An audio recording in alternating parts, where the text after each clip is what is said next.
this video lecture for special libraries. I want to tell you today a little bit about what a special library is. We've had quite a bit of discussion about public libraries, talked a little bit about academic and about school libraries, and there's a fourth category that many different types of libraries fall into, which is special libraries. So today I'll give you a definition of what a special library is. I'll talk about some examples of special libraries, particularly in the Edmonton area. We'll look at some of the characteristics of what a special library, what most special libraries have, and then what are some of the personal characteristics and skills that are required to work in a special library. I'll give you a little bit of information about some of the trends occurring in special libraries and also places that you can go to look for work. So first of all, a definition. In a lot of cases, definitions of a special library are described as what they are not. And you'll often see them described as a library that is not in the category of academic, public, or school. And that sounds really funny, but that just goes to show how many different types of libraries that there are that can be categorized as a special library. So it's really difficult to nail down a specific definition that can apply to all. But I'll tell you some of the common characteristics. Quite often it's a library that serves business. So it serves a private company, serves a particular industry. It can be profit or nonprofit, or it serves government. They're under the jurisdiction of an organization, so they're not an entity all to themselves. And they serve a specific clientele related to that organization.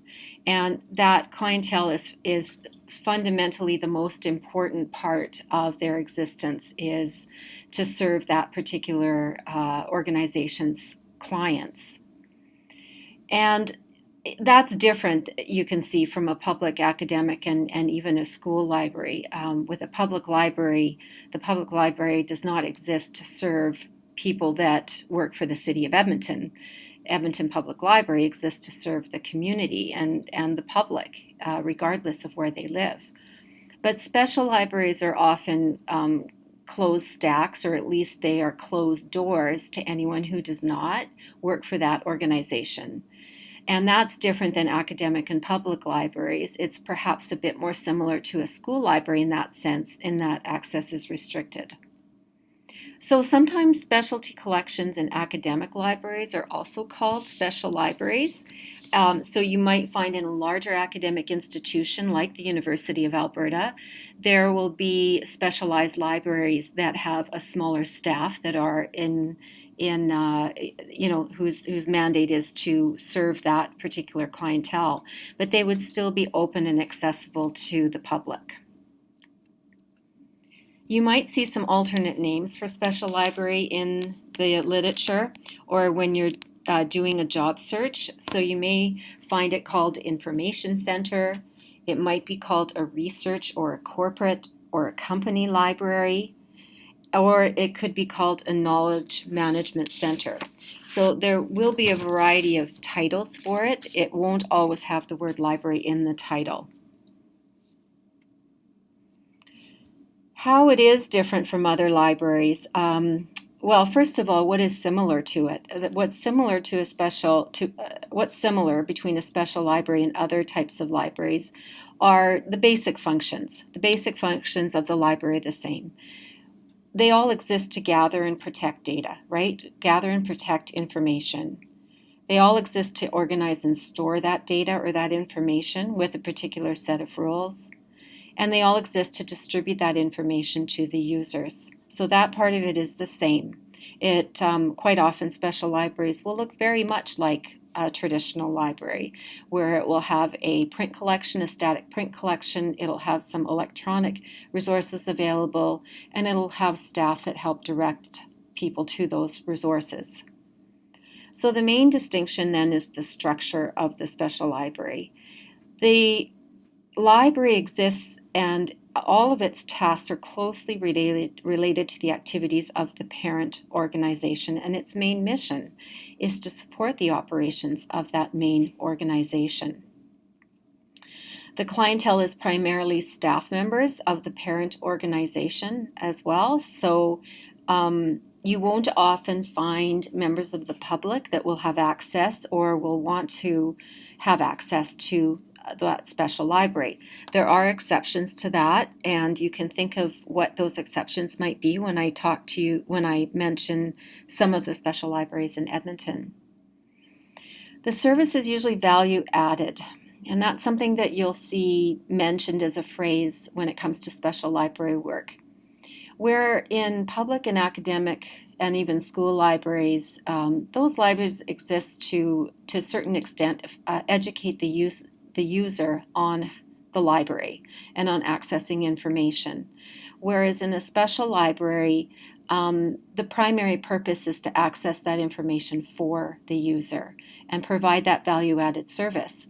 So in a special library, sometimes, most often in a corporate library or a law library, the reference question will come in to the special library staff, and they will compile the answer and even package it and even provide annotations or write reports on that information and present it back to the client. So that is a value-added service. And in essence, the staff then are specialists at that subject area. I'll talk more about that in a little bit, but staff generally aren't necessarily educated in the subject that the special library contains, but will become specialists in how to retrieve information within that subject specialty. Here are just some examples of some special libraries, what might be categorized under special library. Corporate libraries, law libraries. Law libraries exist within law firms. There are a few in Edmonton that we know about. Not too many are staffed full-time with a library technician or a librarian, but some are. So some of the firms that we've had connections with are Denton's, which is what I think the largest law firm in Canada, Parley, and Field Law. And we've had students that have done practicums because they do have a qualified staff member who can work with the practicum student. There's medical libraries. Both Covenant Health and Alberta Health Services have library systems with dedicated staff working in those libraries. They are technically open to the public, but they do exist to serve the staff, i.e. doctors and nurses, within those medical institutions. There are government legislature libraries, Library of Parliament in Ottawa, for example. Those are all categorized under government library. And there are one or two government libraries that serve the government of Alberta outside of the legislature within the city of Edmonton. There are military and prison libraries. I think in Edmonton, these are run primarily by volunteers, but there is a library at the military base that has a library technician employed. Music library or performing arts library, there are some that are libraries that exist to serve an organization. So there is a library at the Winspear Center, and there is a library for Theatre Alberta. So you will find that there are some libraries that have that specialized collection in music or performing arts. Another well-known one is the CKUA library, which is employed by a full-time library technician. There are theological libraries as well. Newman Theological College has a library. Both Newman and the medical libraries are part of the NEOS consortia system. So their collection is shared with academic libraries such as the U of A and MacEwan in Alberta. So what is so special about special libraries? Because the special library is not always viewed as a necessity, The people that work in the special library or the special librarian must quite often constantly be prepared to demonstrate the value of the library to that organization. And so, in that sense, networking and collaboration is probably more important than any other type of library because they are often working in isolation and are solo librarians or have a small staff and are not necessarily, it's not necessarily a given that that library needs to exist. So they depend on the support of the organization, and it's not an inherent expectation from the community or from the clients that they do exist. So contrast that with public libraries, because everybody expects a public library to be in their community. In fact, it's legislated. And even in academic libraries, there's an expectation that a library be one of the supporting services of the institution. But this is not so much the case with special libraries. The return on investment that's done in other libraries is, fairly straightforward to do. Public libraries measure things like gate counts and circulation of materials or attendance in programs, and that tends to be the measure for success and profiting, quote unquote, the community. So how do you think return on investment would be measured in a special library? So that's something that is a little bit more difficult to do because you're not probably measuring necessarily the number of people who come through the door or the number of people that phone, but you might need to measure the value-added service or how you have contributed to the overall goals of the organization. I remember one story from quite a few years ago when there was a downturn in the economy, similar to right now, where many of the libraries in the oil and gas companies in Calgary were closing. And I believe it was the Petro-Canada Library that was closed, and the CEO had demanded that the library be closed or had, instructed that it be closed. And then when there came a time after a few weeks that this CEO, who was a male, I believe, had needed some information and then had called the library or had tried to get the information and realized that, oh, that's right, that was one of the services we closed. And then realized the value-added service and having that information expert employed there. And so then reopened the library. And that sounds a bit like an urban myth, but I believe that it's a true story, but I'm not going to bank my life on that one. It's a good story to tell, though. So that is what's so special, I guess, and maybe what is the unique challenges about a special library. In terms of the services, I mentioned that the services are usually value added. The library has to has to keep that level of service, that high level of service, and it has to be connected to the profitability or what the mission and vision is of the company, and to save the time of the clientele. The service is also described as being customized, so it's often a one-on-one customized service. I don't know how to help you is not an answer that you hear in special libraries. There will always be a service that's provided. And they not only give direction, but they often supply the answer or provide the solutions for the clientele. It often does require expertise in certain specialized collections or databases, but quite often the library technician in particular will learn that on the job. You won't have to come in, for example, with a legal background to work for a law library. You won't need to come in with any sort of science degree to work for a medical library, but it probably would make you more suitable for that library and probably, most importantly, would give you an interest in that particular subject area. So these are some of the challenges of working in a special library. Just having that continual promotion of the library as what's called in one of your readings that posted at the end, promoting the library as a weapon of business. The materials have to be kept up to date. It's typically not a historical collection, but it is an up-to-date collection of materials. There are exceptions to that, but in most of the profit world or profit organizations, it would be a really contemporary collection. Another challenge, a good challenge, I think, is that search skills must be excellent for anybody who works in a special library, and you have to continually refresh those skills. Sometimes the databases are very specific, not something that is generic, like an EBSCO database, but something that's very subject specific, so requires a certain a high level of skill. There is also a necessity for professionalism. And one of the challenges of working in a special library is that you often are the only person that's working in there.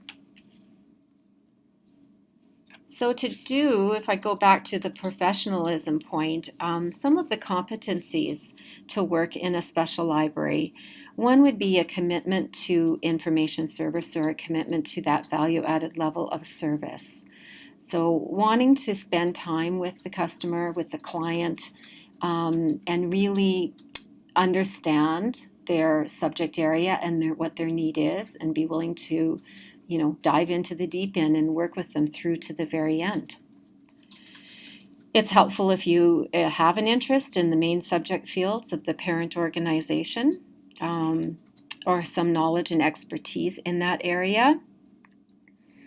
I had mentioned with medical and legal, you don't necessarily need to have an academic background, but it's very helpful if you are interested in those topics. And, through this program, we give you, I think, enough of a foundation that you have a sense if that's something that you have an aptitude for or not. I know when Ariane Smith, who is the library technician at CKUA, when she left this program about 8-9 years ago, I don't think that she had any interest or any, plans to work for CKUA Library, but she did her practicum there and learned their very specialized record database while she was on her practicum, received some contract work after the practicum, and then started working full-time and has been there ever since. So everything that she learned on the job and developed those competencies there. Another example is the current president of NALA that you'll hear about, which is the, let me ask Lisa, she's here, Northern Alberta Health Libraries Association? Yes.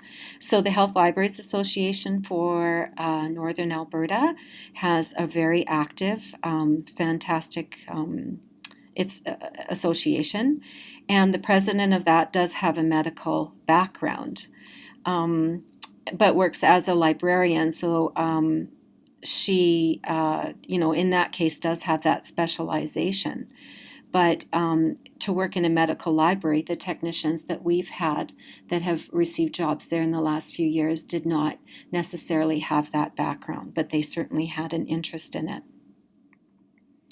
I think an argument could be made that the most important competencies are the soft skills. Having strong management leadership tendencies. Being self-motivated is critical. Having a professional demeanor is also important in some environments more than others. Working in a law library, for example, you really do have to mirror the culture of the organization, and not just anybody is willing or able to do that. You have to have good communication and advocacy skills. You might be in a position where you have to justify the library's existence, so you have to have those strong skills. And you have to inspire confidence and trust so that people will be confident in your abilities to be able to help them. It was really hard to do research and find some of any sort of literature that talks about trends in special libraries, and I think from this it might have shown you the reason why, and that's because it's very difficult to generalize with special libraries because they are so diverse and exist in so many different types of organizations. But some of the trends that I've come across are knowledge management. And this might apply more to government and corporate libraries than any other type of library. But knowledge management is defined, and this is Wikipedia, the process of creating, sharing, using, and managing the knowledge and information of an organization. So what knowledge management does is it takes the tacit knowledge, sort of knowledge that you've learned, say, with institutional history, and you transfer that to explicit knowledge, and then you share that knowledge. So that is a current buzzword in a lot of corporate libraries, and you'll see that in records management as well. Other trends are things like thinking outside the library, how services, say, can be outside of the library space itself.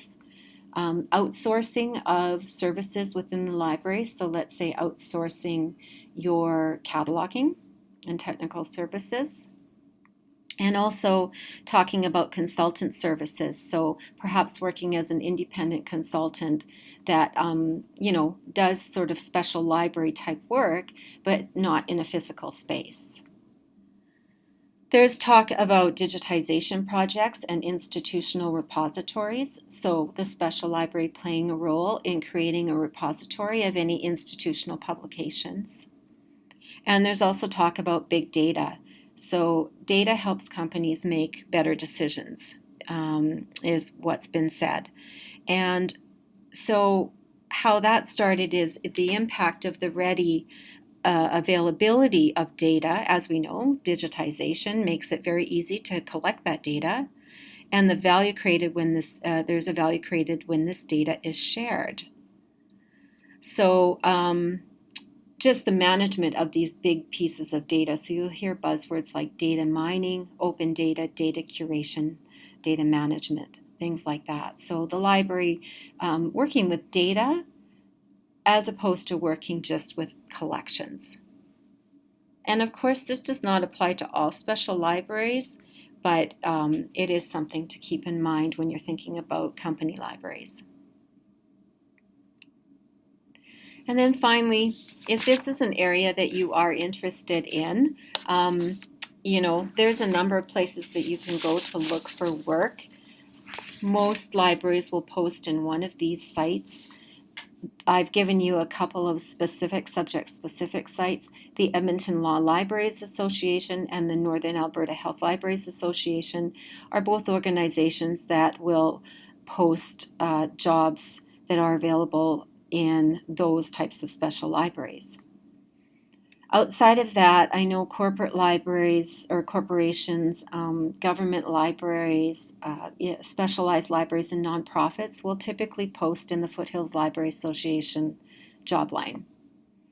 And then there's also an organization called the Special Libraries Association, which is a North American organization, but they have a Western Canada chapter.